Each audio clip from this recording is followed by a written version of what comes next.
Good afternoon, ladies and gentlemen. I am Mehmet Kemal, researcher at the Foreign Policy branch at SETA Foundation. We are sorry we are starting a bit late, but our visitors from Balkan think tanks had some meetings with officials, so it went longer than we anticipated. We appreciate your patience. Today we are closing a special event, a special closing program of a special event. This is the Balkan Think Tanks Convention, and we have done the 5th edition of it since yesterday. We had a number of activities attended by think tanks from all over the Balkans, and we will have a distinguished speaker today who is going to give us a keynote address, closing keynote address about Turkish foreign policy and the Balkans. But before that, I would like to welcome to the stage the Foreign Policy Director of SETA, Professor Murat Yeşiltaş, for opening remarks.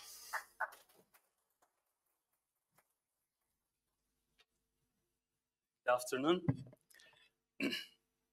Esteemed His Excellency, Deputy Foreign Minister of Republic of Türkiye, Ambassador Mehmet Kemal Bozay, esteemed ambassadors from the countries from the Balkans, distinguished participants from the Balkans, representative from different institutions and media, valued students, ladies and gentlemen, welcome to the closing program of the 5th edition of the Balkan Think Tanks Convention.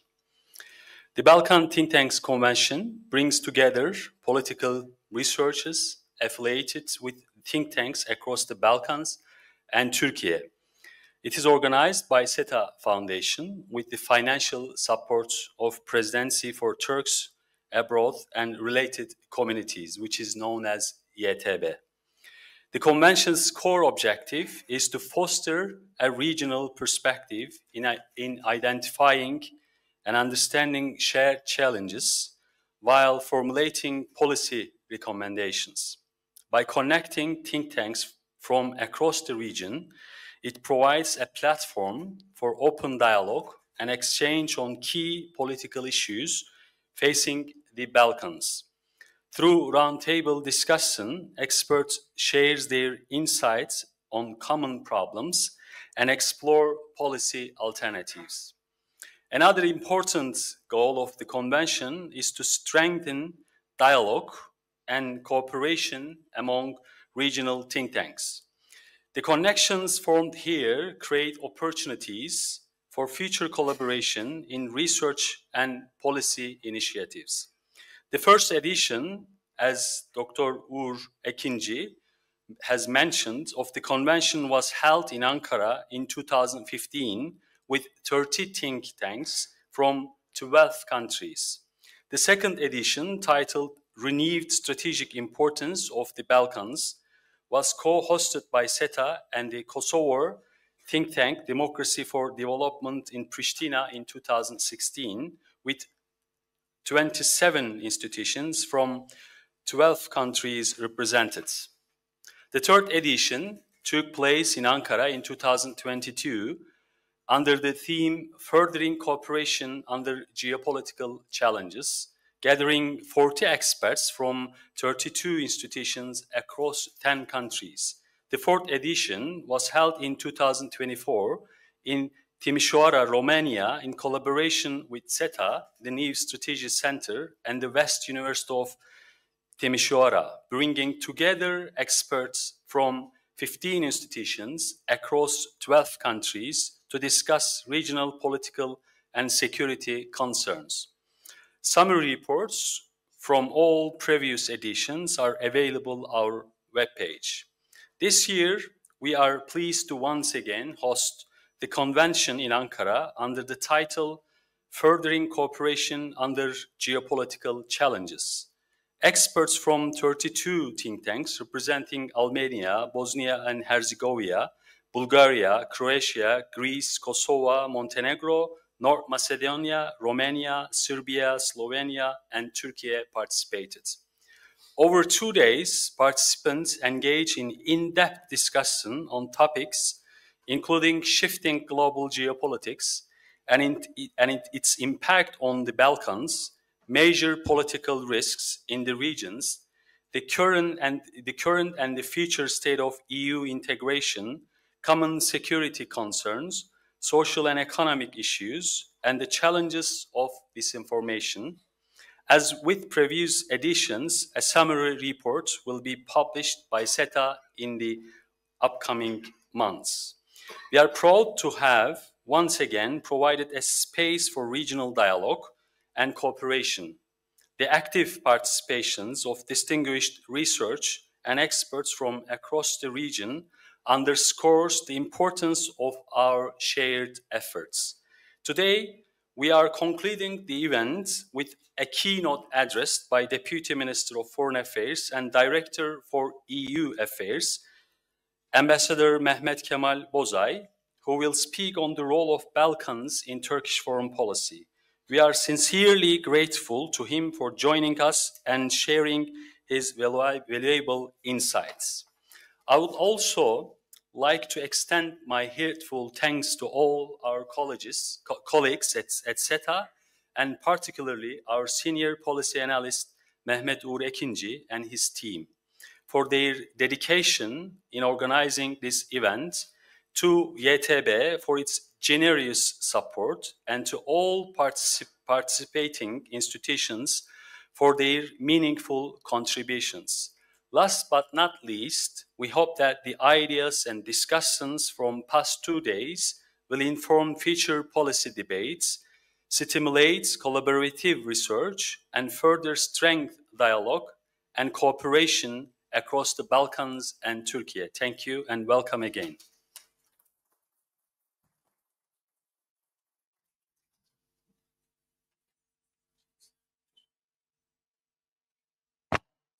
Thank you very much, Professor Yeşiltaş. Today, we would also going to host the president of YTB, our sponsor, but unfortunately, due to a last-minute mishap, he wasn't able to participate. So we won't be hearing from him, but in his absence, I would like to thank once more for their generous support, which has made this event for the 5 editions possible. So without further ado, I would like to invite to the floor an expert on the Balkans and a senior diplomat, Mr. Ambassador Mehmet Kemal Bozay, who is the Deputy Foreign Minister of the Republic of Türkiye and the President of EU Affairs. Please, welcome.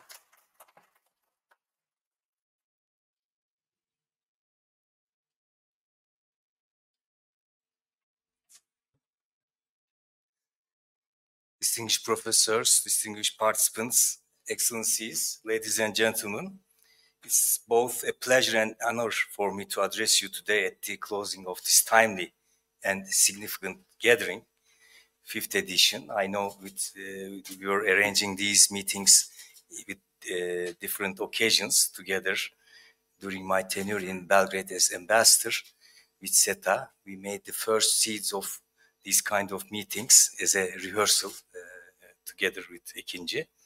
I would like to express my sincere gratitude to organizers SETA and YTB as well for bringing together such a distinguished group of scholars, diplomats, policy experts who have enriched discussions over the past 2 days. I'm sure that there were very fruitful discussions, and this is what we need in these days. So many things are changing. In future, I believe, like the philosophers, we will label these times as lost times, because the times that we are having, wars around us, and also all the conflicts, which have also reflections to the region, will be remembered as lost times. And in order to regain these times, we should work together and we should have a collective mindset. And this is why your work is very valuable. Today is a Balkan day for me. In the morning, I received the EU representative, Ambassador Peter Sorensen, ambassador in charge of Belgrade-Pristina dialogue. We were together with him. It was an interesting meeting because we were working together in Bosnia in 96, 97, we noticed that we recognized each other immediately. So it's good news that we didn't get that old and we didn't change much. We talked about Bosnia as well, as Bosnia and Herzegovina as well, besides his duty. After him, I had political consultations with the State Secretary of Montenegro. Turkey is very active in the region, and this is why in all of our activities, Balkans includes a lot of important place. You know, the Balkans as a word, a Turkish origin word, coming, and in original Turkish, it means the big mountains full of forest.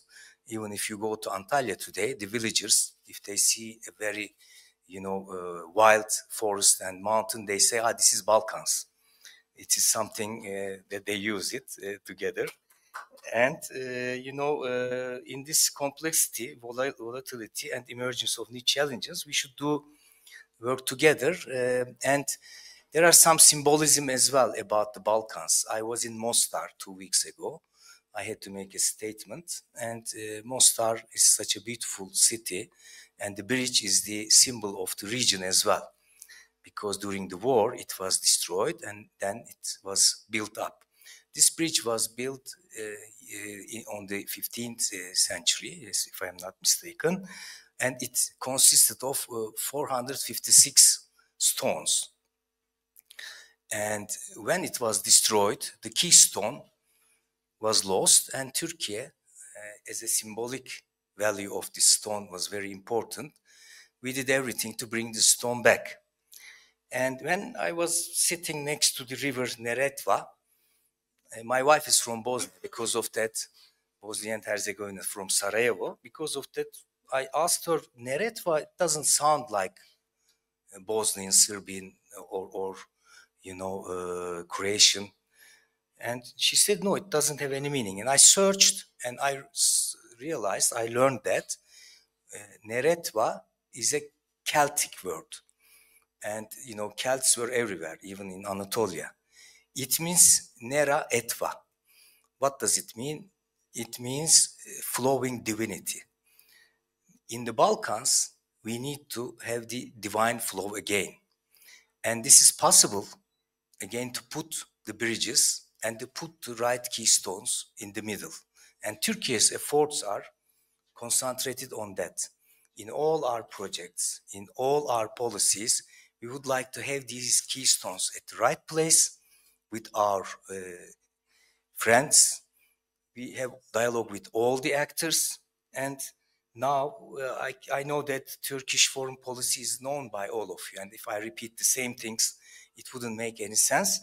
But I can assure you that Pandora didn't leave one box. Pandora left several boxes around the world. And unfortunately, one is in the Balkans, one is in Caucasia, one is in Crimea, up there, one is in Middle East. And in the Balkans, when we are dealing with these boxes, we should be very careful, delicate.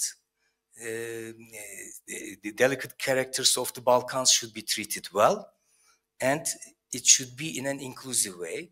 No actor should be left out. Turkey's foreign policy, based on the recent tectonic moves in the world politics, is to keep this inclusiveness by bringing some welfare and stability. In this keystone, you might add, you can call so many things, and you might say that so many elements might be the keystones, but for me, and our policy is based on that now, the main thing is to put youth, youngsters, and women as the keystone of building new bridges in the Balkans for the welfare and stability of the region. I'm not saying it in a very pinkish way because there is a big brain drain. This is the main problem in the Balkans, and all of us should concentrate on having projects, having policies to keep the people where they are. Our president always says that we should work on to make people to have their food where they were born. And we should do the same thing for the Balkans, in Bosnia and Herzegovina, in Serbia, in Macedonia, North Macedonia, in Kosovo, in Albania, in Serbia, in Turkey, in Romania, in Bulgaria. We should keep our youth, youngsters, and also find some opportunities for the women, because future needs some new employment based on twin transformation, digitalization, green economy. There are some changes, and there is financialization of nature in a different way for the sake of people, for the welfare of the people. And the ones who would do this, the countries who will manage to do it for the benefit of their societies, will be successful. And the Balkans should be with its all countries in this picture. I know that you are tired. You had so many meetings, and then you, after 2 days of extensive discussions, I'll stop here. And usually Q&A session is more fun and more exciting. If you agree, distinguished professor, we can have questions, and I try my best to answer to your questions. Thank you very much.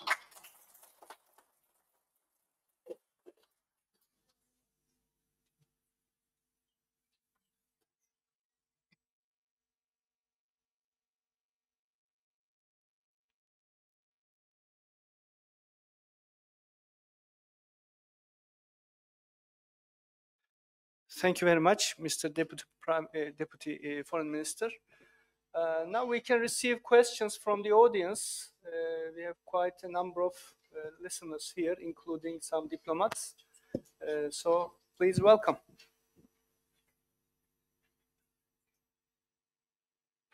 At SETA Foundation. I just want to ask one question. What is Turkey's Balkans policy? Yes, this is Murat. Welcome, Mr. Minister. What is Turkey's Balkans policy? Can you just briefly explain it to the audience, because some of them might not know it. So what is our official stance regarding Balkans? Thank you.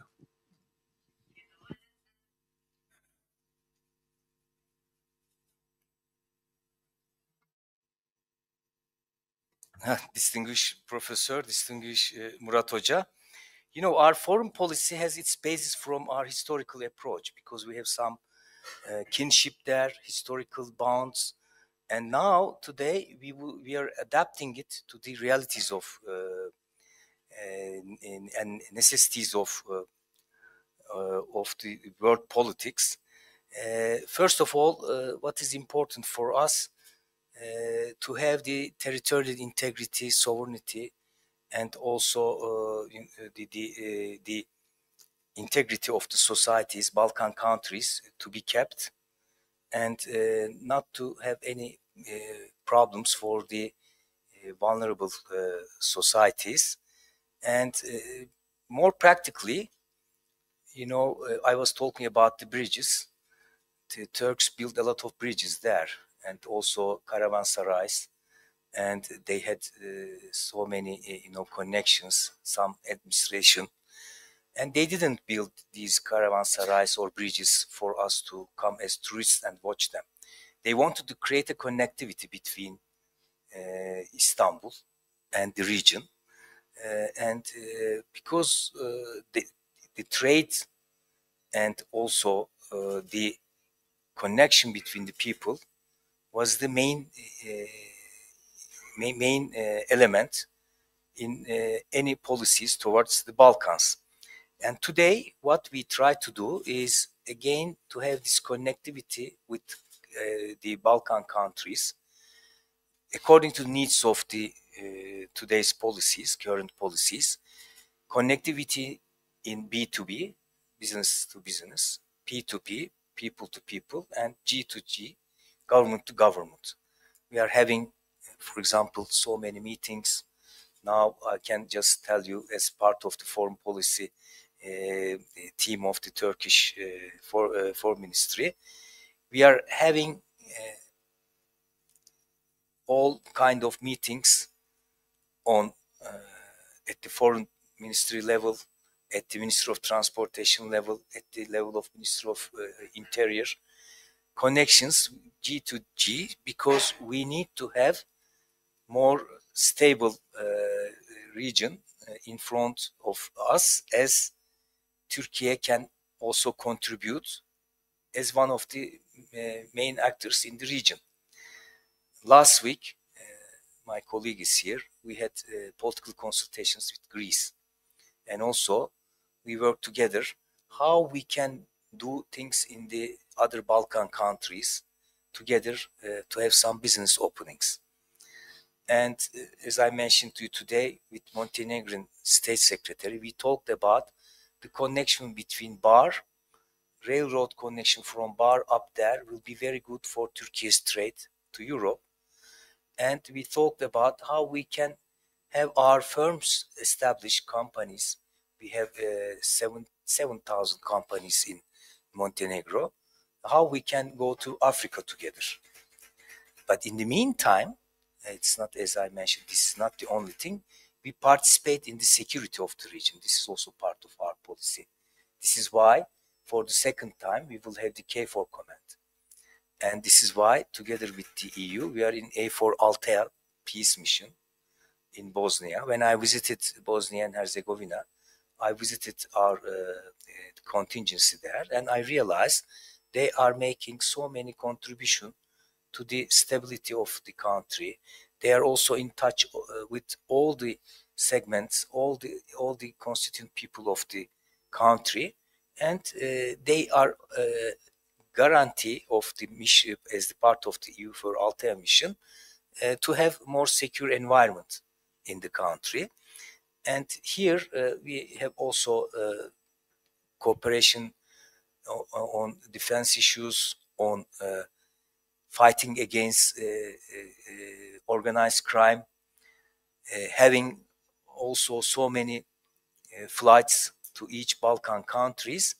In a nutshell, Turkish foreign policy, distinguished Murat Hocam, to have security and stability in the region by also providing welfare to the people of the region, using the concepts of connectivity plus people-to-people relations. And when we are doing this, all our institutions are in the picture. TICA, we have so many projects for developing for the development of the some important sectors. For example, the war in Ukraine showed us that energy issues and food security issues are essential issues, but the war in Ukraine showed us these issues are existential issues. And when I went to Prizren after 26 years, because I was in the first civil plane after the war in Kosovo. It was a ruined city, Prizren. My dear colleague knows, he's from there. There was nothing in the city. And the city was totally reconstructed. The young people were having their coffees. They were enjoying their, a beautiful town. But then when I visited some places and I saw that the Turkish the development agency helped some of the farmers to have greenhouses, and now once the war region became the main tomato producer for Europe and mainly for the Balkans.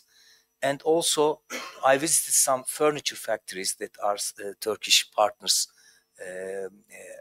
who contributed to having those factories. They were trying to find connections to Uzbekistan. This is why I insist on connectivity. But security is important because there are sometimes some fragile moments in the Balkans. As I mentioned to you, all of a sudden there is some increase in the tension. And there, Turkey has some red lines about the territorial integrity and sovereignty of the countries and also, safety of the people. There we are as a reliable partner, as a reliable, friend. We are there, and the Turkish foreign policy based on these dynamics. Thank you very much. Yes, please. Thank you very much, Minister Bozay. My name is Maria Simionova. I'm from the European Council on Foreign Relations, based in Sofia, Bulgaria. Thank you very much for the speech and for laying out what's the Turkish foreign policy towards the Balkans. My question is, I'd like to make the conversation a bit more concrete. And you're talking about security and stability, but to be secure and stable, we also need to take care of our borders, or if I can call it entry points. One entry point to the Balkans is the Black Sea, through the ports of Romania, Bulgaria, and Turkey. So recently, the European Union published its Black Sea strategic approach on 28th of May.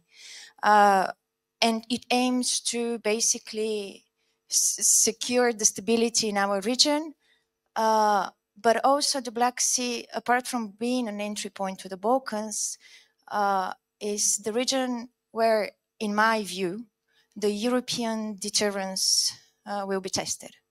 If our interests can be harmed and our security architecture can be tested, I think this is the Black Sea. Having said that, Turkey has a big role in the region. So having the strategic approach of the EU now in place, where the member states are talking about, the Commission is talking about Baltic, Black Sea, Aegean Sea corridors and networks, but we don't see any Balkan mentioning and so on. So I was wondering, what is the Turkish thinking towards this strategic approach? Strategically, but not only, more concretely. Thank you. You know, we are hosting the Black Sea Economic Cooperation. This is an arrangement with all related countries, and we see the Balkans and Black Sea and Mediterranean part and parcel of the same geography. This is why Albania is also in this BISEC. Greece is also a member. Macedonia is there, but also Ukraine, Russia, Bulgaria, and others. So ownership is very important here. Black Sea should be owned by its relevant actors. And the security of the Black Sea at this point, Romania, Bulgaria, and Turkey are capable of having the capacity to secure anything in Black Sea. We don't need any other actors at this point. When I security, food security, you see, we managed to have this food security grain deal through Turkey's initiative. From Ukraine, we had this flow. And when there was, when the war started, I always give the numbers, all of a sudden, grain transportation from Ukraine stopped. And the price of wheat increased 37%. And the bread in Egypt got 1/3 more expensive. And Turkey got involved. We managed to have the corridor, and we managed to have grain security all together with all actors. So when we talk about security, this is one part. About Black Sea strategy of European Union, I see it's a bit a vague strategy, because there are so many loopholes, because it is only one direction. And when you have this Black Sea strategy, you should also add all capacities, including Turkey's capacities, the harbors, ports. Black Sea is not a line, and it's not only a sea. It's a geography. And also I use this this example. One of the Croatian authors says that Mediterranean is the geography wherever you have olive tree. And you have olive tree in Crimea as well. And European strategy is based on one line. Dimensions are missing. There should be a north-south connection. And when you have the north-south connection, there should be connection between Turkey and Ukraine. There should be other concepts which might connect the dry ports as well. Not only, seaports, but dry ports should be included in this strategy. When I say dry ports, Black Sea, like 3C initiative, should come from one region, and it should you should think in a wider from a wider angle. When you have a Black Sea strategy, there should be some ways to connect it with the Mediterranean. There should be some ways to connect it to other parts. And there, when you read it well, there isn't enough emphasis on Turkey's capacity, which is one of the main Black Sea actors, and very, very, very slightly mentioning, but that is not enough. We had talks with the EU authorities, and we will have some more talks.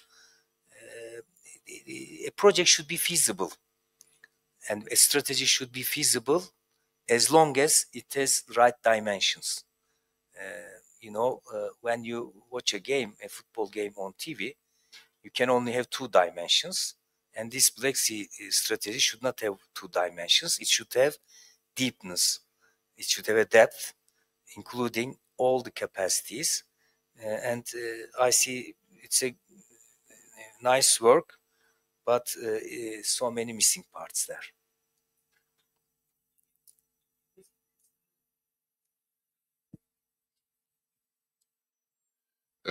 Thank you. Dr. Neven Cvetićanin, President of Forum for Strategic Studies, independent think tank from Belgrade, Principal Research Fellow at the State Institute of Social Sciences in Belgrade, and former Member of Parliament. So you mentioned that you met with the colleague Petar Sorensen because of dialogue between Belgrade and Pristina, and as well because of Bosnia and Montenegro. So my question is, what should be next steps in a dialogue between Belgrade and Pristina?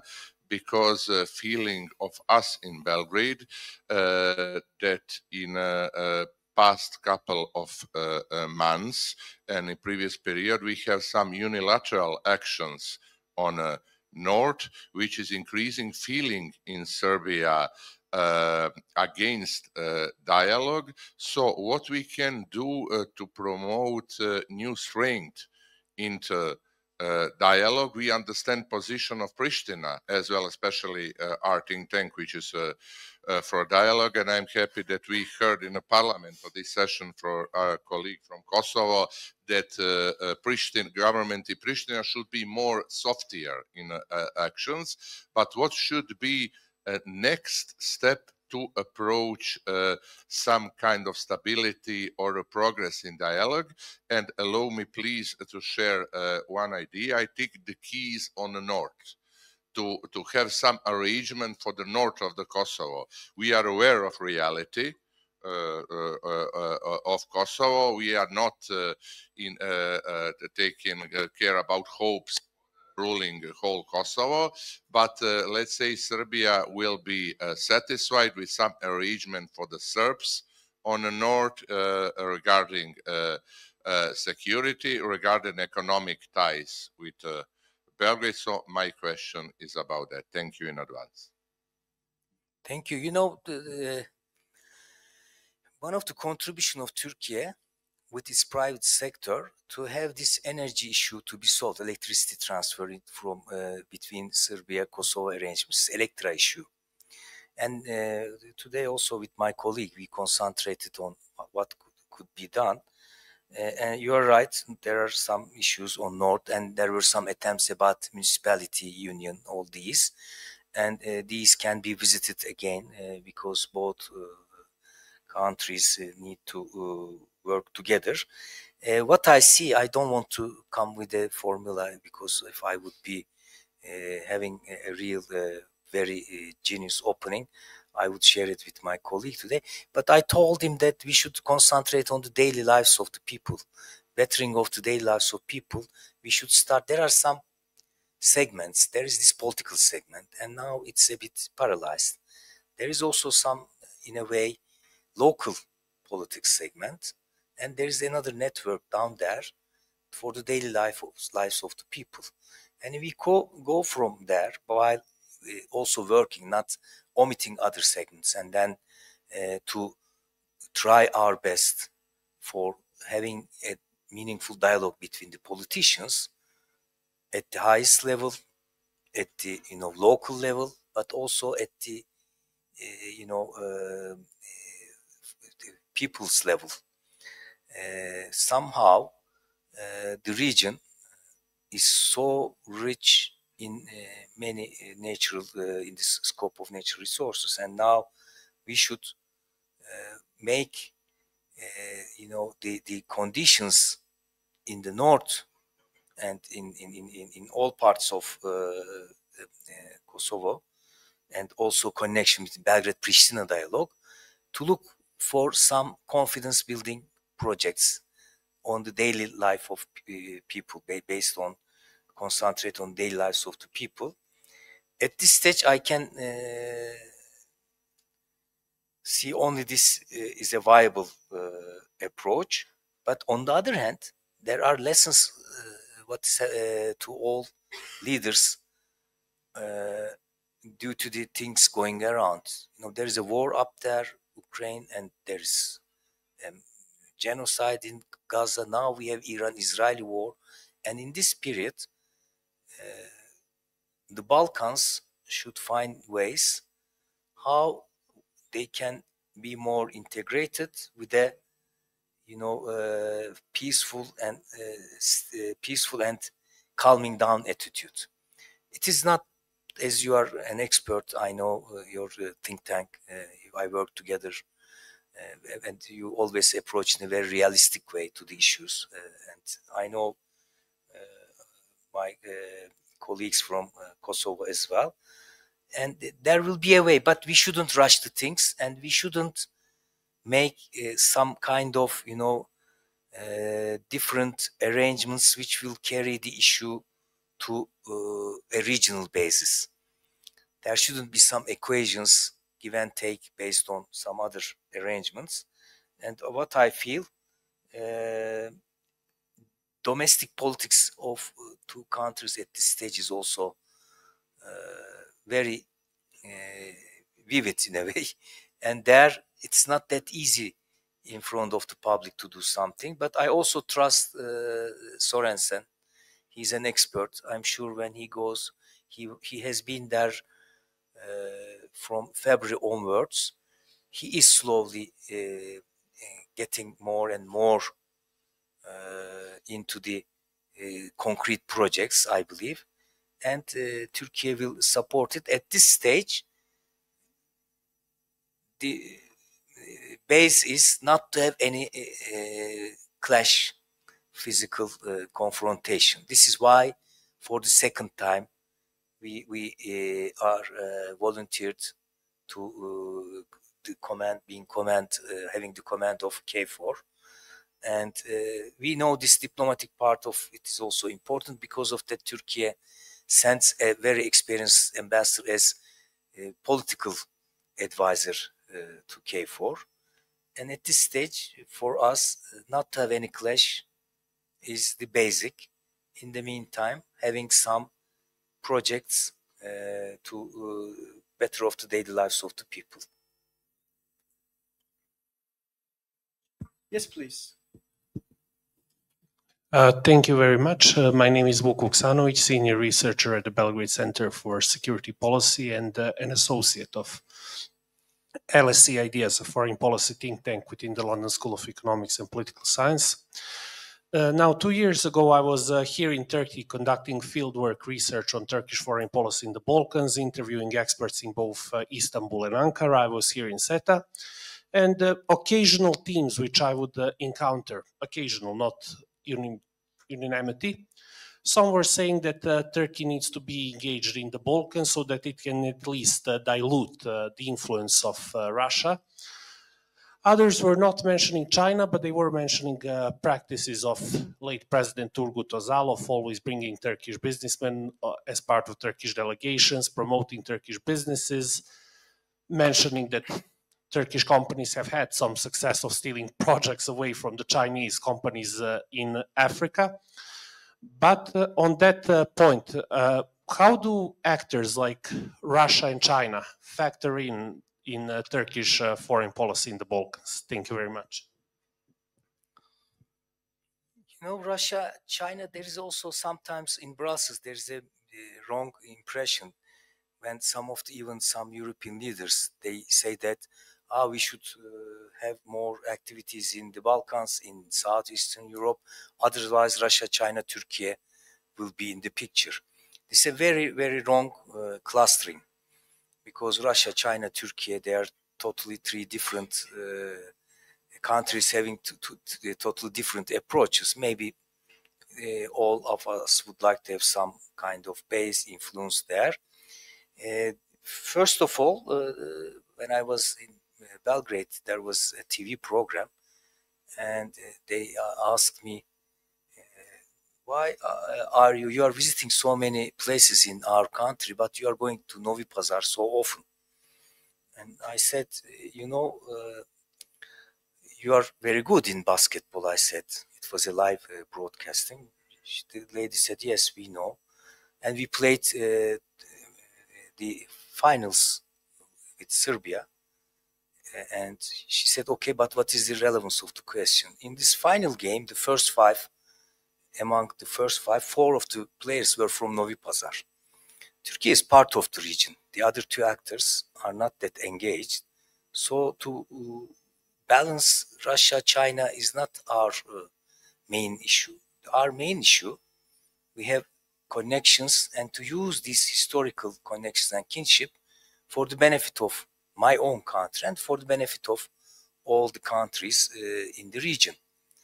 And also, you know, we are having some projects, and when I was visiting around, I saw so many Chinese investments as well. But Chinese are in Norway too. In Kirkenes, they have their biggest town in Norway. They are everywhere. So there is a complementary part of it, unless none of them will involve in, you know, some other activities which will which will threaten the stability of the region. And here, when we have some kind of arrangement in any of Balkan countries, we don't try to balance some country like Russia or China, but we try to have our own interest. I mean, economic interest, trade interest, or our connections in the region. There also, we would like to work together bilateral with our partners, European partners, and also some other countries from the Gulf. We have some projects together with all other countries. We don't want to put some historical or political labeling by having an image that we have a competition or we have some kind of a rivalry with any country in order to have an influence in any Balkan countries. I wish all the actors, including Russia, China, would do things better, would do things beneficial for the people there. But in any case, what I see, we should be also very frank. There are many European Union projects. European partners are working very hard there. And we also do some joint projects with some our partners. But these joint projects are mainly concentrated on some European countries, not with China or Russia. In any case, Turkey is open to any kind of project which will be beneficial for the peoples in the region. But we don't want to look like we are confronting someone or we are balancing someone, some country. On the contrary, we look for cooperation and we look for joint ventures, as many as joint work for the benefit of the region and for the benefit of my own country. Thank you very much. We have one more question, please. Yeah. Your Excellency, thank you very much for receiving us. My name is Lulzem Peci. I'm director of Kosovar Institute for Policy Research and Development in Pristina, Kipret. I used to be once upon a time diplomat as well, as ambassador of Kosovo to Sweden and the first envoy to Serbia.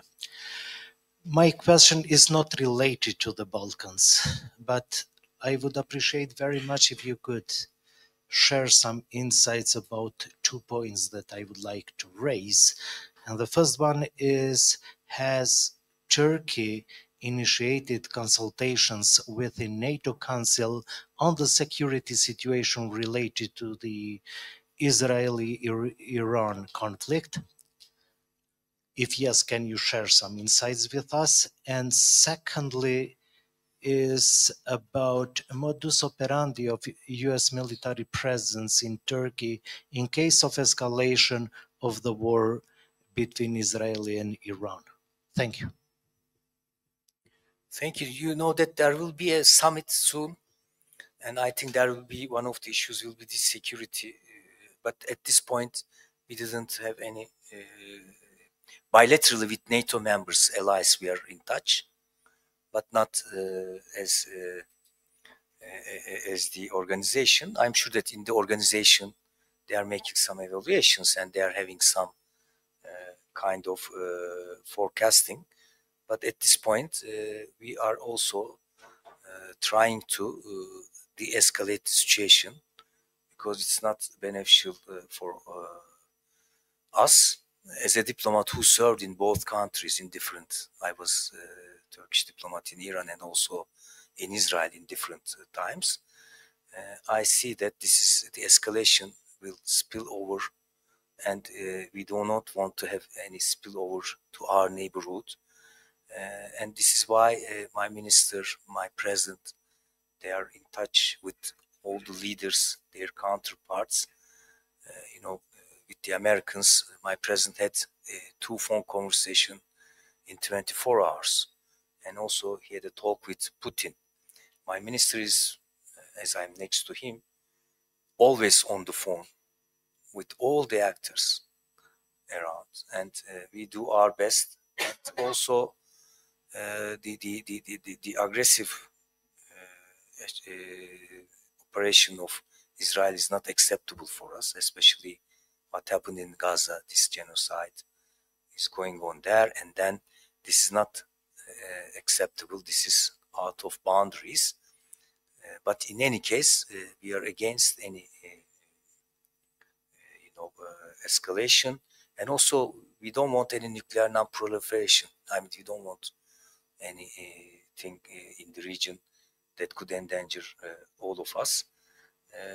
Here we are very careful about our borders. And about the second question, at this stage there is no way that we, I mean, there might be some kind of an involvement through any mechanism or any facility. We are very worried about the the situation in the region. And today my minister is heading the Foreign Ministers meeting of Islamic Conference. And this is also an important meeting. Let's see what kind of ideas will come out of it.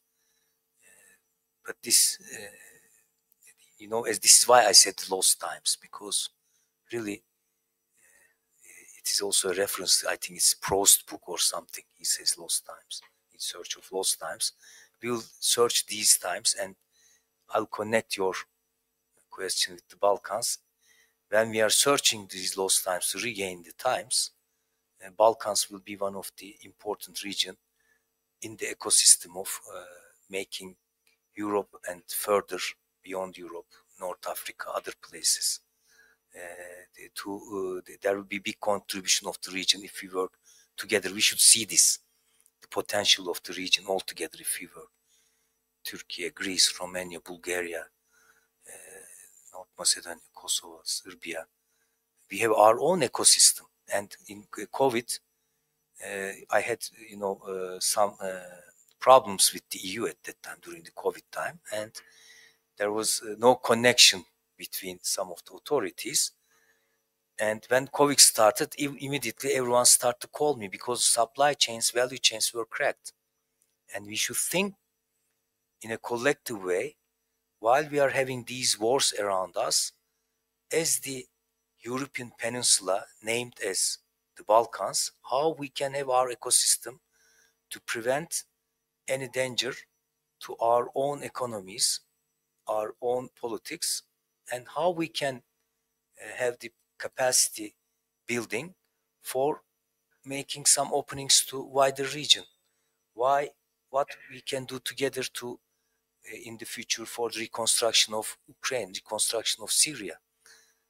What we can do for the connections, these, from Morocco to Spain and to Great Britain, there is electricity connection. Why not from, the Montenegro, from Croatia, going up to some kind of connections, energy connections, fiber optic connections, and this is what's happening around us is full of lessons for all of us, not to lose time and to regain time that Balkans lost during the 90s.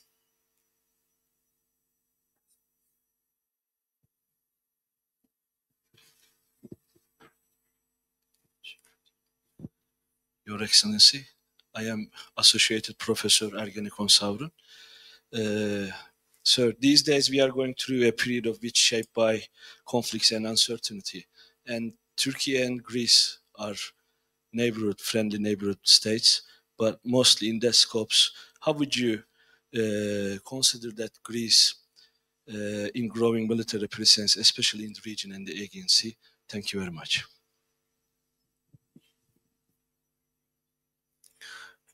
We are having, being neighbor is bringing advantages, but also sometimes some kind of measures. And we have mechanisms.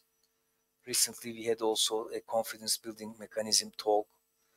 I was heading the delegation, consists of military staff and also diplomats. Later, I hosted my political counterparts, 2 of them. And also,